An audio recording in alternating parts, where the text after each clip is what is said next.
Salut tout le monde, j'espère que vous allez bien. Moi, je vais très bien aussi parce que j'ai un projet là que je veux vous parler. Parce que là, dans les dernières vidéos là, je vous ai parlé de projets sur lesquels je travaillais et que j'étais en train de développer. Puis, je comprends que ça peut être moins intéressant là. Tu sais, c'est plus mes dernières vidéos là, c'est vraiment plus de l'ordre de l'autodocumentation d'un projet que je suis en train de faire, donc l'évolution du projet, sans nécessairement vous expliquer ce qui se passe derrière. Puis là, je me suis dit, tu sais, moi j'aime bien le vibe coding, là, tu sais, depuis un bout, là. Puis je me suis dit, tu sais, j'aimerais faire quand même des vidéos un peu plus style tutoriel. Donc pour vraiment vous montrer, pas nécessairement dans le gros détail, là, tu sais, je ferai pas un cours sur comment installer Antigravity, là, parce que ça m'intéresse pas, là.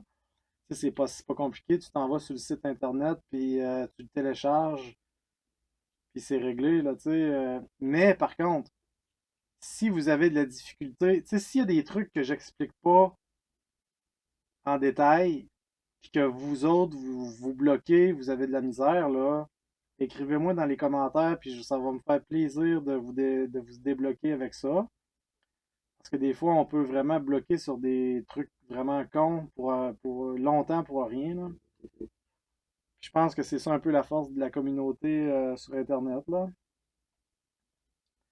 Puis avec ma chaîne YouTube, là, tu sais, je sais que j'ai un format un peu atypique dans le sens que mes vidéos sont vraiment pas super léchées en termes d'esthétique. Puis, tu sais, je passe pas genre une journée à faire du montage puis à faire des effets visuels pour montrer un beau logo puis une belle introduction. Puis je vous montre pas non plus genre mon sous-sol crasseux avec je sais pas moi des figurines de Warhammer parce que j'en ai pas, tu sais.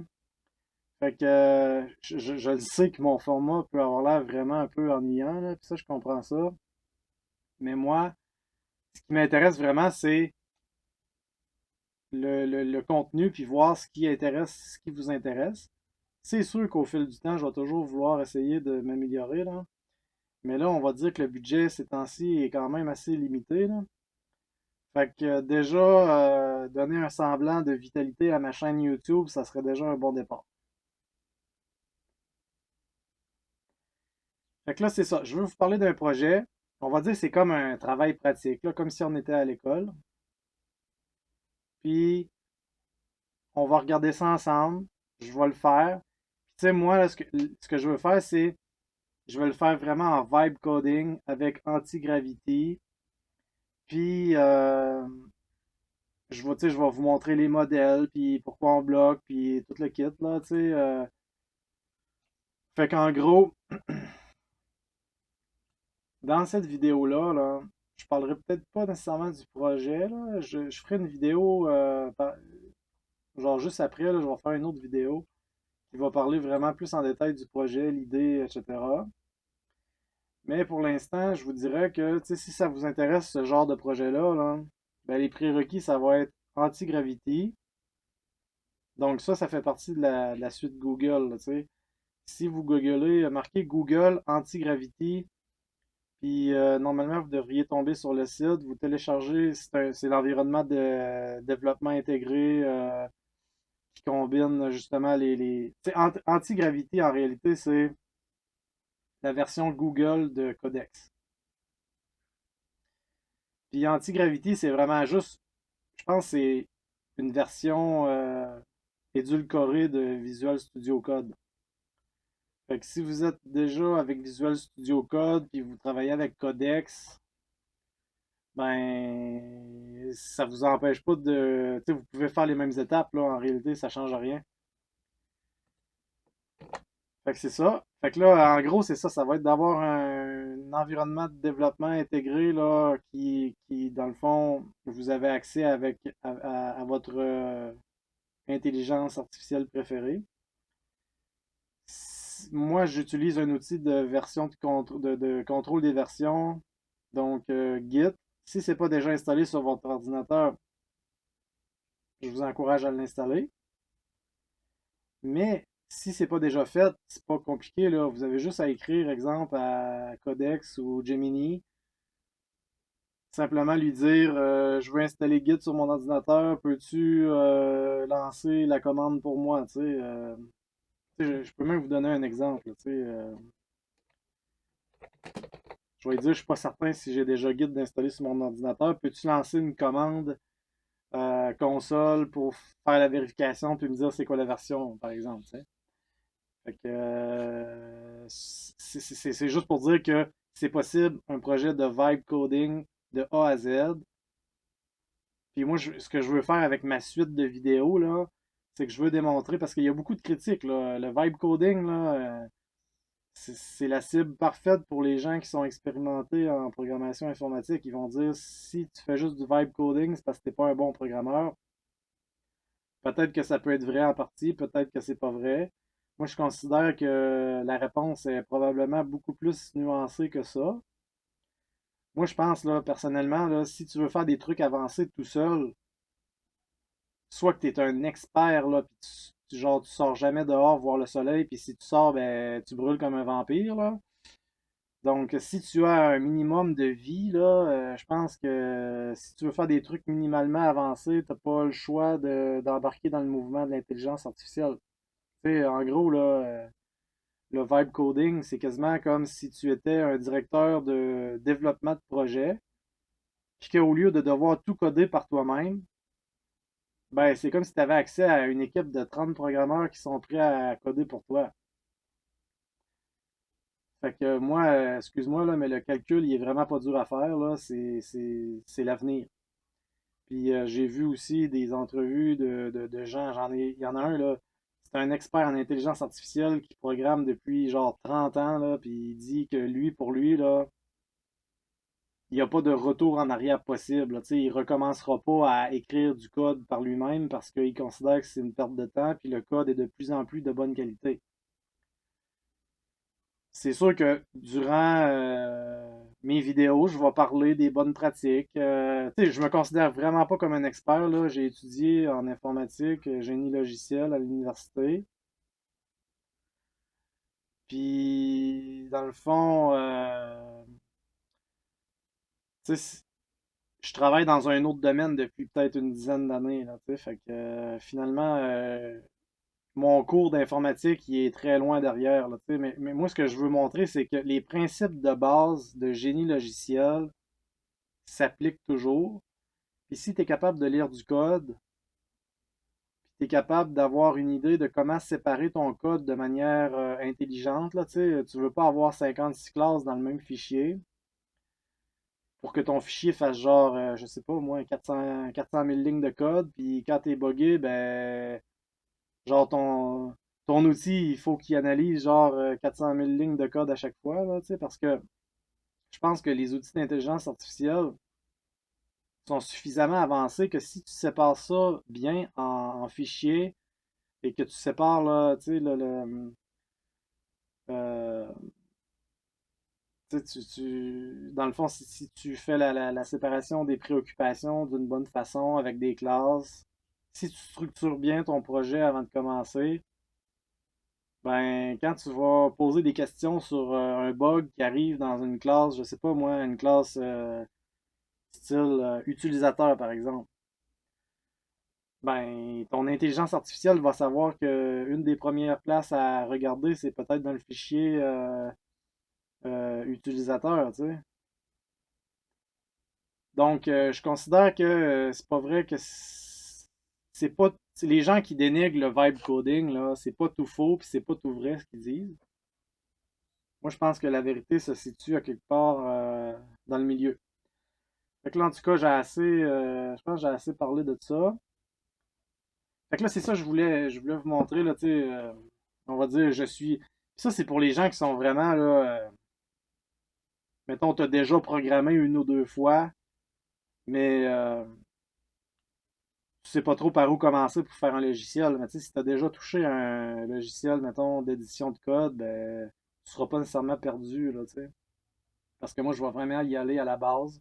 Je vais parler du cahier de charge. Tu sais, j'ai déjà brainstormé mon idée. Donc, j'ai fait minimalement un cahier de charge. Puis ça, je suis pas gêné de le dire, là, je l'ai fait formater par ChatGPT parce que sinon, je serais encore en train de faire ça, là. Ce que j'aime beaucoup en passant de ChatGPT, dans le fond, c'est surtout la reconnaissance vocale. Parce que moi, au lieu de tout écrire à la main, là, je parle comme je vous parle présentement, puis là, tout le texte s'enregistre, puis là, après ça, c'est tout bien formaté. Fait que là, c'était pour dire, si on revient à Git, là, je vous donne un exemple, mettons, vous voulez l'installer, mais vous voulez pas être obligé d'aller voir sur Internet c'est quoi les commandes bash à écrire dans l'invite de commande pour pouvoir l'installer, ben tu te dis genre je suis pas certain je suis pas certain si j'ai Git d'installer sur mon ordinateur, peux-tu faire la vérification en lançant une commande à la console, tu sais?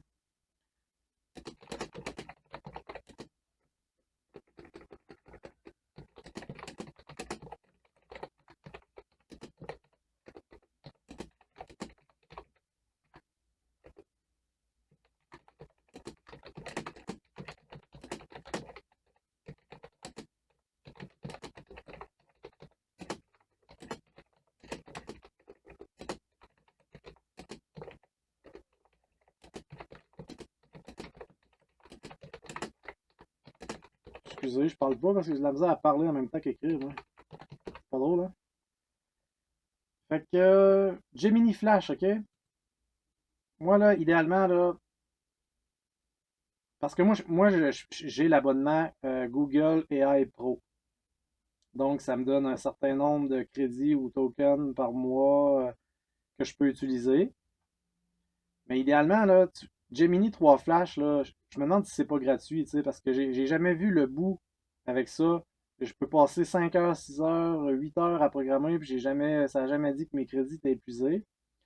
Fait que moi, là, mon point de départ, c'est toujours, peu importe ce que vous utilisez, je prends toujours le modèle le plus cheap pour commencer mon projet, jusqu'à temps que je bloque. Fait que là, pour une commande aussi basique que ça, c'est sûr que j'utilise Gemini 3 Flash. Là, là, c'est ça. Là, premièrement, il exécute rien sans ma permission parce que c'est comme ça que j'ai configuré Antigravity. Fait que là, c'est sûr que si je veux avoir une réponse éventuellement, ben, lui, ce qu'il lance, c'est la commande git version.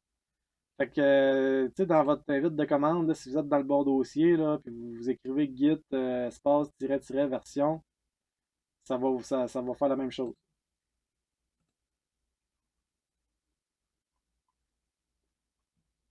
Là, il me dit Git est déjà installé sur votre ordinateur, blablabla.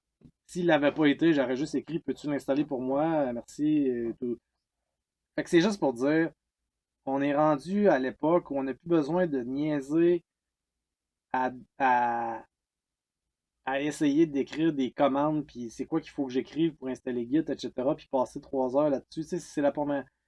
Tu sais, des fois, là, configurer un environnement, là, mettons, je vous donne un exemple, vous avez un environnement virtuel, vous voulez faire des trucs un peu poussés, vous voulez avoir des containers, etc., là, ça peut rapidement devenir presque un cauchemar si vous ne l'avez jamais fait. Puis, tu sais, je veux prouver que on est rendu à l'époque où on veut pas passer du temps à déboguer ou sur des problèmes vraiment de base, là, tu sais, on veut avancer, on veut laisser libre cours à notre créativité, tu sais. Fait que c'est ça. Prenez-vous un environnement de développement intégré.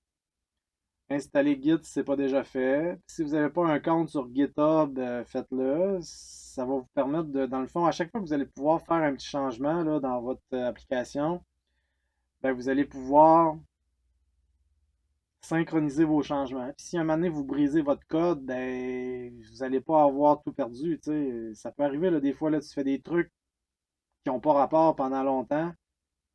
Puis là, 3 jours plus tard, tu te rends compte que ton code s'est rendu un cauchemar, tu sais. Ben là, vous allez pouvoir retourner en arrière exactement. Voici ce qui avait été fait il y a 3 jours, puis là, vous resynchronisez avec ça. Là, je pense que mon introduction est peut-être un peu longue, là. Fait que j'espère que vous aimez ça, écouter quelqu'un parler parce que avec moi, tu sais, des parenthèses, je risque de l'ouvrir souvent, là, tu sais. Puis, fait que là, c'est ça, on va passer à la prochaine vidéo. Puis, gênez-vous pas là, pour donner des commentaires. C'est sûr que moi, là, je deviendrai pas nécessairement une autre personne juste pour satisfaire un certain public, là, tu sais. C'est un peu à prendre ou à laisser. Mais j'espère quand même que si vous avez des demandes spéciales, des commentaires, tu sais, que je peux m'améliorer, de les écrire, gênez-vous pas. Tu sais, moi, c'est toujours, quand c'est fait dans le respect, puis c'est constructif, c'est toujours le bienvenu. Puis si ça vous intéresse tu sais, de vous partir un projet dans ce genre-là, tu sais, vous pouvez faire la même chose de votre côté. Moi, je vous donnerai pas nécessairement de code. Vous allez voir le code à l'écran, mais vous allez surtout voir ce que moi j'ai écrit à Gemini, comment je l'exécute et tout ça. Puis, tu sais, moi, c'est vraiment sans prétention, hein, parce que je vous le dis, là, ça fait longtemps que j'ai pas fait de. Tu sais, ça fait peut-être quelques semaines, ça fait quelques mois en réalité que j'ai recommencé à faire de la programmation, vraiment avec le vibe coding. Donc, ça se peut que vous me voyez, genre, avoir de la misère avec des trucs de base, puis vous dites, oh my god, il a étudié en informatique, puis finalement, il est même pas capable de faire ça. Tu sais, riez si vous voulez, je m'en fous, là, mais tu sais, moi, je suis pas là pour faire une performance puis dire, regardez comment je suis bon en programmation, là, tu sais. Fait que je pense que l'important, c'est l'idée, c'est la créativité, d'avoir une vision à long terme. Puis le côté technique, là, on peut toujours le développer ou comme moi, là, c'est comme un comeback, là. Fait que finalement, tu sais, dans 2 ans, je vais peut-être bien être 100 fois mieux que présentement, là. Fait que abonnez-vous à ma chaîne si vous voulez voir la suite de ces vidéos-là. C'est toujours encourageant. Puis si vous bloquez sur des étapes, là, écrivez-moi en commentaire. Je pense que j'ai activé la communauté sur YouTube, là. Ça, c'est une notion que je connais pas vraiment, là. Tu sais, ça semble être comme l'équivalent d'un mini Facebook, là, tu sais, avec un fil d'actualité, j'écris des messages. Puis je pense que vous pouvez aussi écrire des messages dans la communauté. Donc, essayez ça de votre bord, dites-moi ce que vous en pensez. Puis je vous dis à plus tard, on se revoit dans la prochaine vidéo. Puis ma prochaine vidéo, je vais réellement juste parler du cahier de charge, mon idée, ce que je veux faire, etc.